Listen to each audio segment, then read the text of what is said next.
that this oil pan that's on this engine is unfortunately not going to work.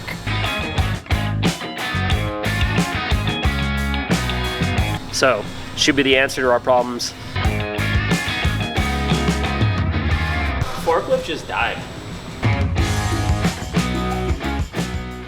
Colton, you're a couple days late, dude. I know. A lot has got done. You wanna see? Let's do it. Let's check it out. So, you get in there. All the floor is pretty much in. We even got our front and rear seat brackets. Everything's pretty much tacked in, spot welded in, except for our final panel back here that, you know, kind of connects into the inner fenders and stuff like that. But more importantly, I wanted to get the car off the chassis table and onto the lift just so I can access some other parts that we can fully weld.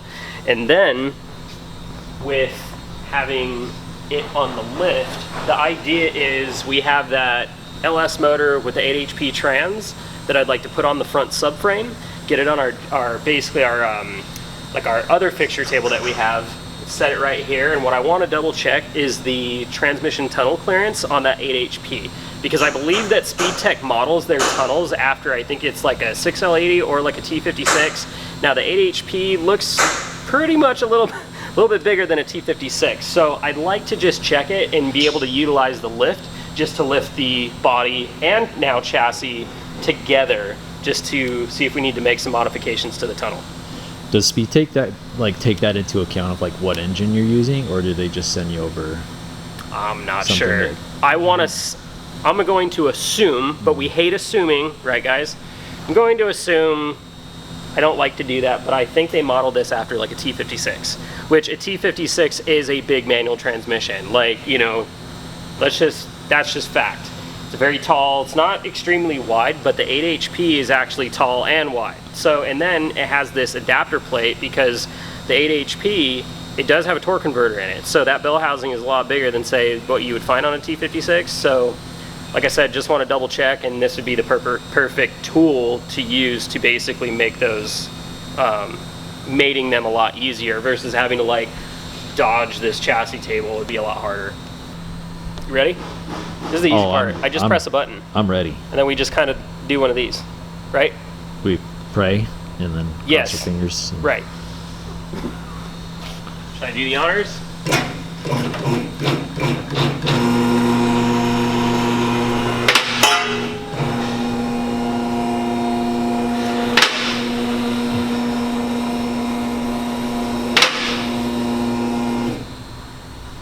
I told Colton earlier to make an AI video of like the SpeedTech chassis falling off the body. Maybe which I could still do that right here. Yeah, you should try it at least.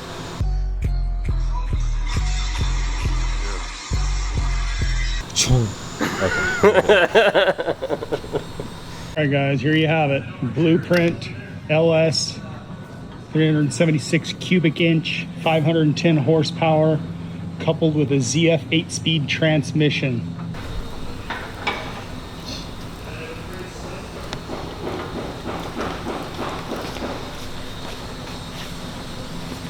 So what's next? China. I love them. China. Clean the floor. Gotta get the chassis table out. Once the chassis table's out, then I don't know if I want to put the engine and trans like on the front clip on this stand just yet. I don't know if I really trust that much weight on this stand. So I think I'm gonna play it safe, and I'm gonna take the front clip, put it on jack stands, position it exactly where it's gonna line up with the car, and then put the engine and trans on the front clip, and then we'll lower the car onto it, and then we'll check the trans tunnel clearance, make sure it's nice. Trust me, I've heard it about 6 times already. What? Hey, watch your head too. Yeah, watch your head, guys. Well, that would have been funny. Huh? Watch your feet through.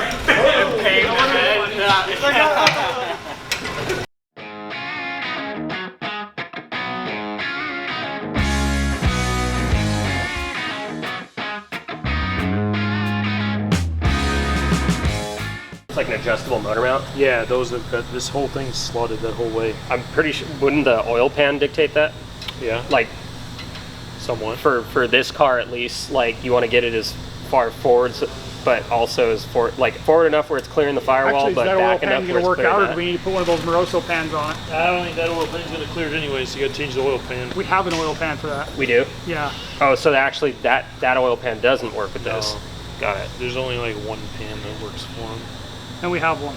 'Cause I have Oh, another one right there's here. another pan in there.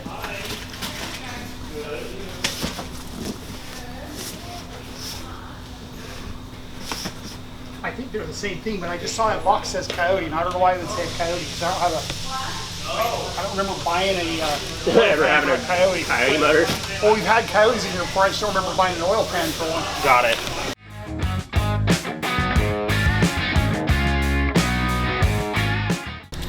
No, we're gonna hook the chain up to our little hoist right here. And actually, me and Travis were talking this morning. What we want to do is we actually want to see if we can use the pan that's on this motor in the front of the subframe, right? Because if we don't have to swap it, we do have another oil pan kit that's a lower profile. But if we don't have to swap it, that would be a lot nicer, and only one way to find out. So let's go ahead, we'll get this thing up, get it onto the subframe, see if we can, get it placed right. These SpeedTech chassis are super adjustable. You can adjust them, forward and backwards, like a pretty decent amount. But the main thing is we want to get that motor obviously as far back as possible, but obviously we don't want to get it too far back to where it's hitting the firewall. And then the other thing is we want to kind of be keeping the oil pan, away from the cross member. We don't obviously want to rub it on there. So it's a fine line. Yeah, only one way to find out is put it in there and see what kind of clearance we got.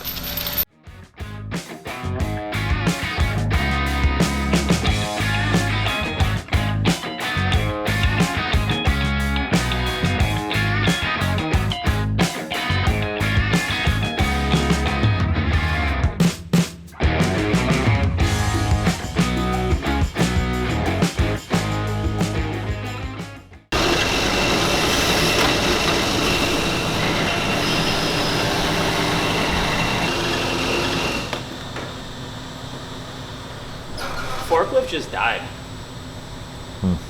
I think I forgot to turn the gas on. I think I did. I think I forgot to turn the gas on. Hey, the forklift works a lot better when you turn the gas on.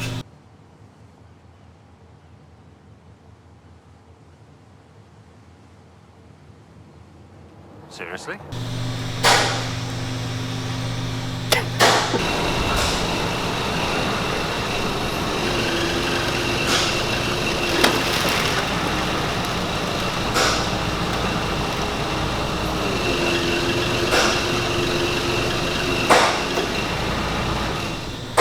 Alright, so now we've got this sucker just a little bit higher up. Motor came with these like temporary, mounts for the crate, so I'm gonna pull these off, put the actual SpeedTech mounts on it, and then we can go ahead and put it on the front subframe. At first it was like this way or this way or this way or this way or that way or all the different ways, but then of course, why not just read the instructions first? Instructions to fit in, have everybody like you, and always be happy. Should always try to install it first and then after read the instructions. I'm kidding, don't do that.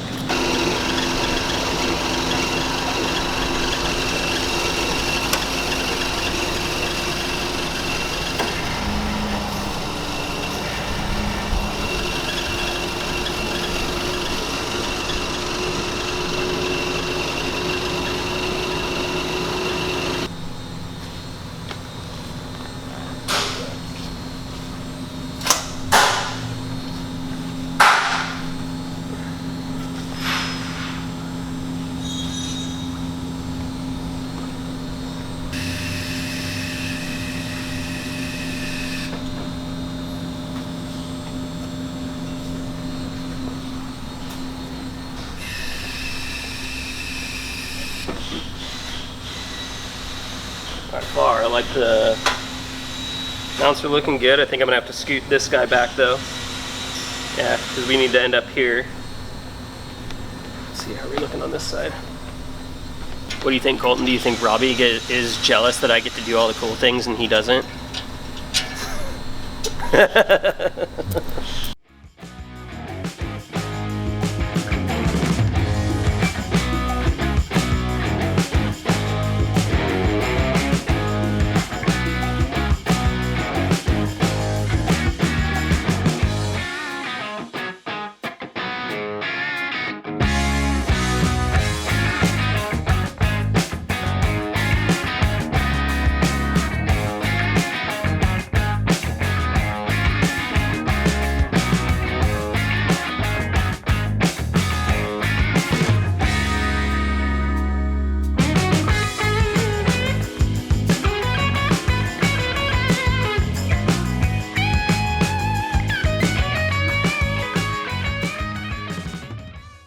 too far back. Yeah, way too far back. So, you know, you can almost like see it here. You know, our harness definitely is not going to tuck into this. I do have the engine a little bit angled too far down, which I'm actually going to go ahead. I'm going to now break out like the digital level, see where we're at in the subframe in relation to where, you know, our pinion angle is going to be, because that's pretty critical. You want to get that set right. But I can already tell right now, like, the engine needs to, like, you know, tilt more to the nose, and definitely it needs to come more forward. So I already measured my next little adjustment on the SpeedTech mount here is like roughly 2.5 inches. I have about 3.5 on the pan, but there's a little section on this pan that kind of will potentially like limit that. So, and I think if I can get that angle like up to the nose a little bit, we'll give it just a little bit of clearance. I think it's going to be a little on the tight side. Worst case scenario, we could put a spacer, you know, in between the actual SpeedTech mounts itself on the chassis. I mean, or worst case scenario, we could even like notch the cross member. So yeah, a couple of different options, but that's where we're at with it.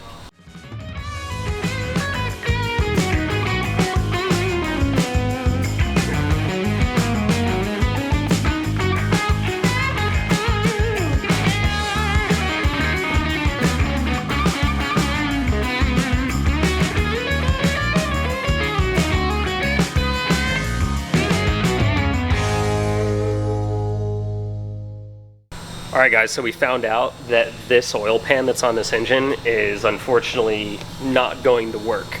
I was able to scoot the motor forward, give us some clearance, you know, for the engine on the Firewall. That all like looks good. I was even, while I'm doing all this adjustment, because, you know, this chassis has a lot of adjustment, I'm double checking like pinion angle. Typically you want to be in between like 1 to 3 degrees. You don't want to be at 0. You know, also being in line with the actual 9-inch diff, so those need to match. So currently, we're set at 2 degrees. I could, right now the pan is hitting the cross member, I could raise the back of this trans up to like maybe like 1 degree, but it's still not going to give us enough, you know, clearance on the oil pan. So I'm still going to leave that at 2 degrees, but that kind of put me at a position to where we're going to have to put that bad man. We're going to have to put that bad man. Damn it. We're gonna have to put that bad boy on this engine now. So it's gotta come back out and we're gonna drop the pan. So I'm starving, gonna go get lunch and I'll be right back. Later that same evening.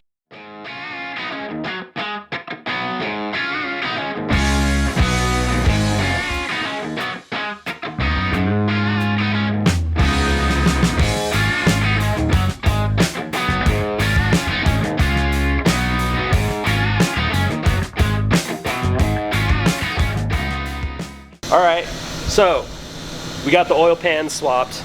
As you can see, got the GM pan here that kind of like slopes down, especially where it was hitting, because it was hitting here. It wasn't really hitting here, but as soon as I scooted the motor further, it started hitting this section.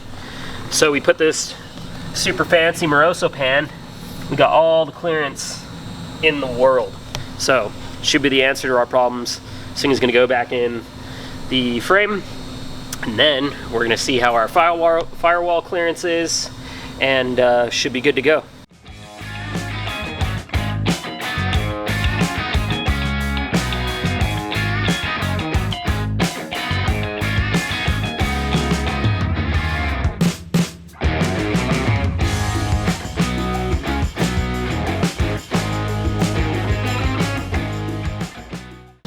Two is now 1. Ain't that right, Steve? Steve, come check this out. You don't want to be on camera? No? I don't love it. You don't love it? No. What do you think? 2 is now 1. Hell yeah, it looks sick. So originally our challenge was the motor was too far back. I scooted it forward. Now the motor's like sitting right at the right pinion angle. We got the modified, or not, I didn't modify anything. I just bolted on an oil pan. Bolted on a new oil pan. Bada boom, bada bing. Nice, it looks so good. So Clean. the only thing is, it's kind of sketchy though. I wanted to like raise it up and take the cart out, but it's super front heavy. And now I'm in like a pickle of, how are we gonna take this cart out I mean, sure, we got a forklift. I can do anything with a forklift, but still. Yeah. Maybe put some wheels on the back. Well, I'm just kidding. the other thing is, well, we don't have a drive shaft for it yet.